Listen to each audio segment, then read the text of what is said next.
Nyawanya dihabisi, jasadnya dipendam di lantai musola.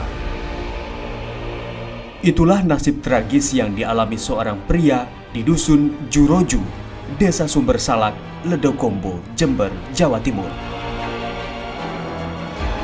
Ironisnya, pria tersebut dihabisi oleh istri dan anaknya. Surono atau yang akrab disapa Pak Wid, lelaki inilah yang menjadi korban pembunuhan.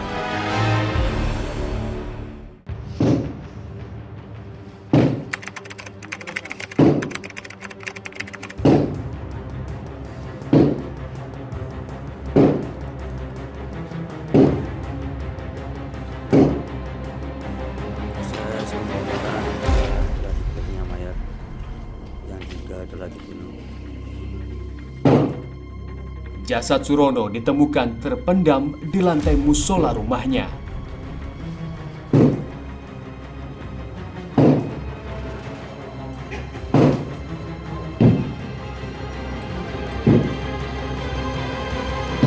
Tak mudah untuk membongkar lantai yang sudah dicor ini.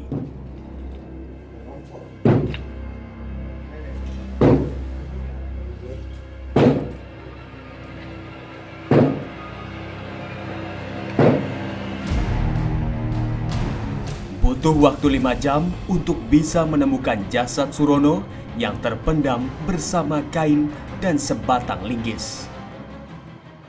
Jasad ini mengalami pembunuhan diakibatkan karena benda tumpul dengan kekerasan yang ada pada pipi kiri atas yang mengalami pengerusakan atau hancur, dan juga rahang sebelah kiri atas. Tragisnya adalah kepala, setelah itu kakinya ditekuk ke bagian muka daripada kepala yang agak menyerong ke sebelah kanan.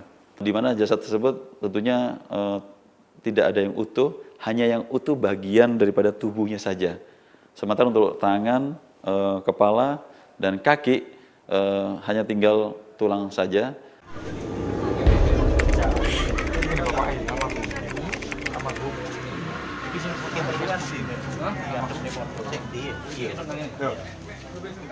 Sehari setelah ditemukannya jasad Surono, polisi coba mencari barang bukti lain di sekitar lokasi kejadian.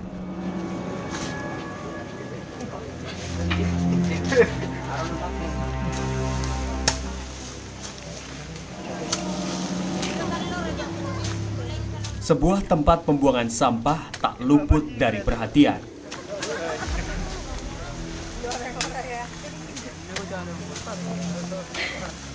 Polisi mencari pakaian korban yang mungkin tercecer di tempat ini. Situ siapa? Situ di Pale. Jedus deh balik.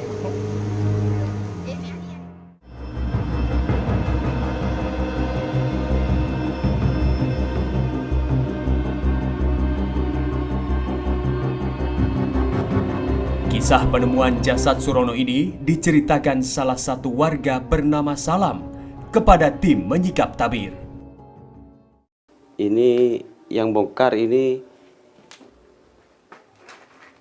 pakai bacok itu tak kuat, tapi pakai amer yang 10 kilo itu yang kuat. Dari sini sampai ke sini. Dari sini sampai ke sini, ini tepat kakinya sini. Kepala di sini. Bapak sempat lihat kaki di situ, Pak? Atau mungkin wujud manusia gitu, Pak? Di situ, Pak? Tulang, cuman tulang berbuka begini. Tulangnya dikena cor ini. Dikena semen. Terbongkarnya kasus ini pertama kali diungkapkan Bahar Mario, anak Surono, kepada Edi Misli, kepala dusun setempat. Saat itu, Bahar bercerita kepadanya soal ayahnya yang sudah 7 bulan menghilang. Gini Cung, jangan selalu ngomong bapaknya. Karena bapak kamu sekarang sudah tidak ada. Loh, tidak ada kemana? Tidak ada, meninggal. Loh, meninggalnya gimana? Dibunuh oleh Jumari. Terus sekarang bapak itu matinya di mana? Bapak ada di mana? Oh itu di belakang rumah. Ada di musola. Rupanya Bahar bersandiwara. Soalnya Bahar bilang gitu, ibu tidak usah lihat-lihat, kalau lihat awas ibu tak bunuh sekalian. Ibu ini minta tolong sama saya, aku minta maaf ya, jangan bilang ke sama siapa-siapa, bapak kamu ini udah nggak ada. Itu pengakuan ibu awal ke saya.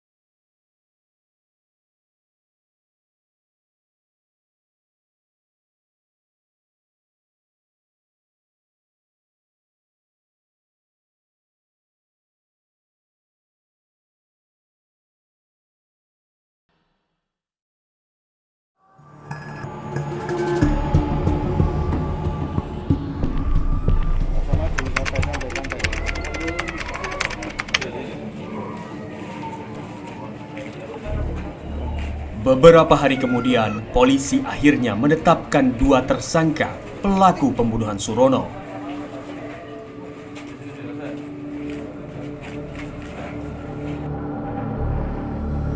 Mereka adalah Busani dan Bahar, istri dan anak korban. Keduanya terbukti menghabisi nyawa Surono pada akhir Maret 2019 lalu. Awal mula untuk tersangka B ini menuduh bahwa yang melakukan adalah saudara J, yaitu pasangan hidupnya pada saat matinya saudara Surono. Hasil alat bukti yang kami kumpulkan, beberapa saksi yang kami lakukan pemeriksaan, ternyata tidak ada korelasi dengan saudara J tersebut. Sehingga kami ada dugaan bahwa ini ada korelasi dengan pernyataan yang pertama, bahwa ini ada kebohongan yang dilakukan oleh tersangka B maupun BHR. Dan masing-masing tersangka mempunyai motif. Motif pertama adalah karena dendam. Karena dendam yaitu sakit hati, kecewa, amarah, di mana tersangka BHR yang selama ini selalu ingin meminta untuk beberapa harta atau uang kepada Surono, korban atau ayahnya sendiri, yang tidak pernah diberikan, diterima. Di mana juga untuk tersangka B, ini juga emosi, dendam, sakit hati karena diduga Surono juga menjalin hubungan asmara.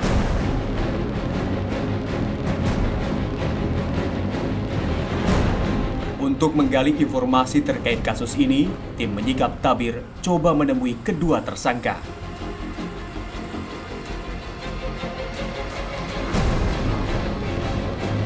Inilah sosok Busani, wanita yang ditetapkan sebagai tersangka pembunuh suaminya. Kepada kami, Busani mengungkapkan kronologi kejadian berdarah itu. Masuk, dia minta senter, itu nanya bapaknya, terus dia nanya bapaknya, saya kasih tahu dia tidur di kamar sebelah barat.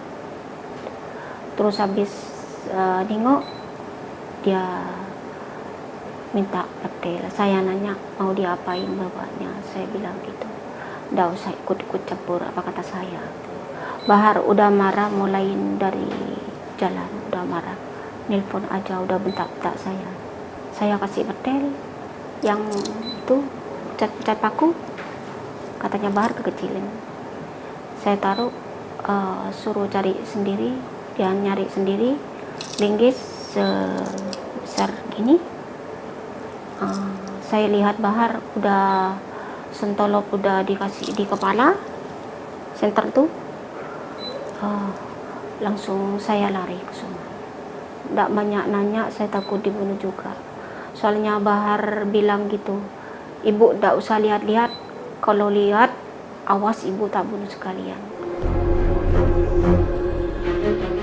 Kami juga bertemu dengan Bahar Mario, anak Busani yang juga anak Surono. Berbeda dengan sang ibu, Bahar tidak mengakui perbuatannya. Saya itu kan sering nanya bapak, selama 7 bulan ini bapak nggak ada. Saya sering, bapak kemana bu? Nggak ada. Jadi pas awal mulanya bapak nggak ada itu, ibu ini langsung nikah sama Jumarin itu, nikah siri. Terakhir ibu saya ini jawab ke saya sambil nangis, jangan tanya-tanya bapak kamu lagi gitu. Saya minta tolong gitu, jangan tanya-tanya bapak. Ibu ini semakin sakit kalau kamu tanya bapak terus gitu. Terus ibu ini minta tolong sama saya, aku minta maaf ya, jangan bilang ke sama siapa-siapa, bapak kamu ini udah nggak ada. Itu pengakuan ibu awal ke saya. Ia malah menuding Jumharin, ayah tirinya, yang membunuh Surono. Jadi pengakuan ibu ini yang ngebunuh itu Jumarin, selingkuhannya ibu awal sebelum menikah itu masih ada bapak itu, emang ibu sudah selingkuh sama si Jumarin. Berbekal tudingan Bahar, kami mencoba menemui Jumharin untuk mengkonfirmasi keterkaitannya dalam kasus pembunuhan ini. Kami pun mendapatkan keterangan dari Jumharin. Soal pembunuhan sama sekali tidak tahu kalau soal itu. Suaminya kan teman, gitu. Nggak ada hubungan terlarang gitu sama? Ya nggak ada, sebelumnya nggak ada. Sudah berapa lama kenal sama Bu Sani? Kalau kenalnya kan mulai awal, mulai kecil lah sudah kenal, mulai kan dekat, mulai kecil sudah kenal. Sebelum nikah sudah kenal. Kalau sama Pak Wid itu gimana? Itu teman dekat, teman karib, teman mulai kecil.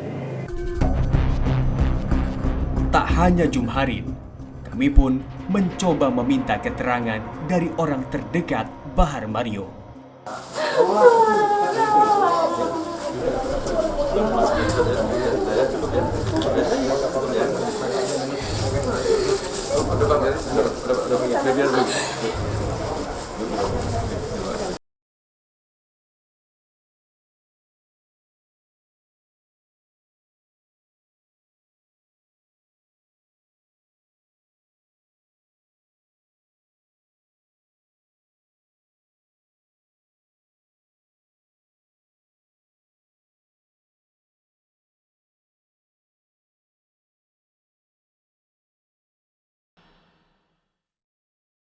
Melaksanakan tugas, mari kita berdoa bersama. Doa mulai. Assalamualaikum warahmatullahi wabarakatuh. Sehingga ini menjadi Guna memperjelas kasus ini, aparat kepolisian Resort Jember menggelar proses rekonstruksi kasus penemuan jasad yang dicor di lantai musola ini.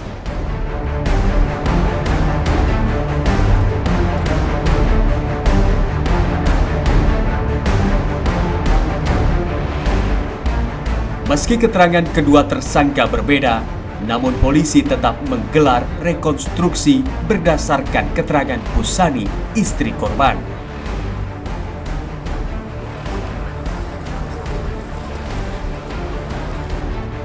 Satu persatu adegan diperankan oleh Bu Sani.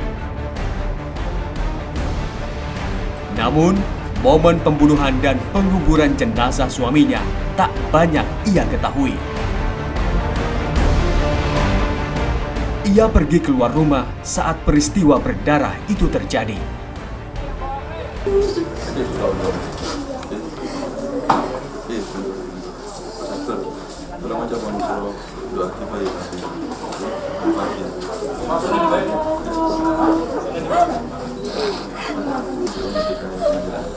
Suasana haru sempat terlihat di tengah-tengah proses rekonstruksi saat Bu Sani dipertemukan dengan anaknya, Muhafatih. Tangis keduanya pecah saat bertemu.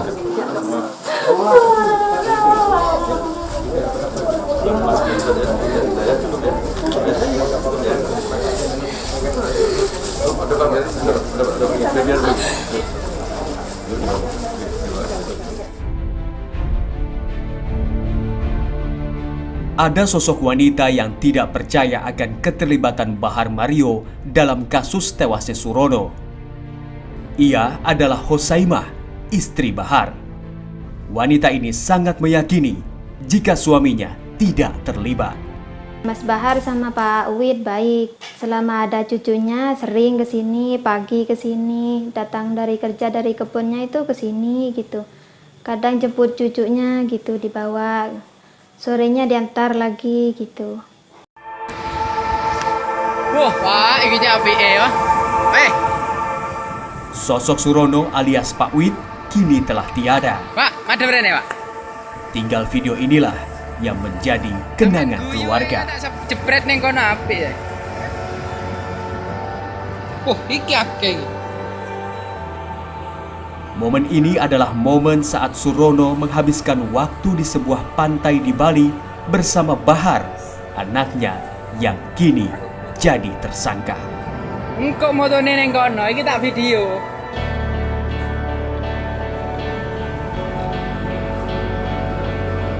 Kresek iku nyekel elek amen elek.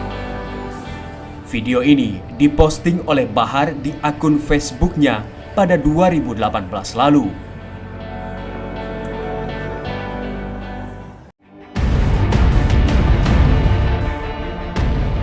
Sementara itu, Muha Fatim, anak gadis Surono yang juga adik kandung Bahar, amat terpukul dengan peristiwa ini. Bagaimana tidak, ayahnya tewas, sedangkan ibu dan kakaknya kini mendekam di penjara. Muha Fatim pun sempat menceritakan perangai buruk Bahar kepada kami. Kalau dulu kan mondok, dipondokin malah ada masalah di sana sampai bacok bunyai. Yang bacok saya itu gara-gara telepon saya nggak diangkat, masih di jalan, saya ditelepon terus. Habis itu saya nyampe di rumah, cekcok sama saya, langsung pukul saya, langsung bacok. Oh, soal perkara kebun kopi, dulu memang Bahar pengen menguasai kebun kopi. Kini, Muha Fatim hanya bisa pasrah atas peristiwa ini. Dihukum juga orang tua, sudah saudara saya yang meninggal juga bapak kandung saya. Jadi saya posisi di tengah-tengah, saya pasrahkan semua sama kuasa hukum. Saya nggak tahu mana yang salah, mana yang enggak. Almarhum semoga tenang di sana. Ya itu doa saya. Buat ibu untuk jalanin ini semua ya harus tabah. Udah jalanin semua buat ibu biar sabar di sana. Itu aja. Untuk Mas Bahar? Iya, buat Bahar juga.